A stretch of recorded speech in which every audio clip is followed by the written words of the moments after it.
經連續10年過嚟呢度啦。佢話過會嚟澳門新口岸呢度揾我㗎。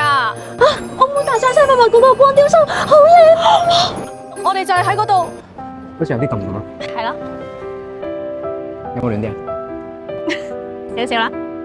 哎呀，過咗去就由得佢過去啦。我哋過去睇下雲朵星河啊！我哋以前就係喺嗰度。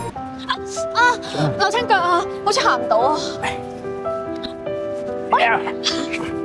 一世孭住嚟㗎啦，就係一世咋？留翻啲機會俾其他人啊嘛。開心翻埋嚟啦！呢個 AR 裝置仲可以搜集星星換獎品㗎。星星，可唔可以用星星換翻星嘅 BB 翻嚟嘅？老 BB，嫁俾我啊！太快啦，我哋先識得2個鐘。下年啦，我哋約翻喺度見，着翻同一套衫，再見。我希望今年喺澳門新口岸2025年澳門國際光影節，可以同佢一齊品嘗呢度嘅美食，感受呢度嘅葡國特色，漫步雲朵星河，欣賞新口岸獨有嘅澳門大賽車博物館光雕 show， 體驗我哋奇幻嘅旅程，繼續我哋澳門嘅故事。其實我一直都喺你身邊。醒啊喂，大佬！醒啊！天光啦，冇人啊！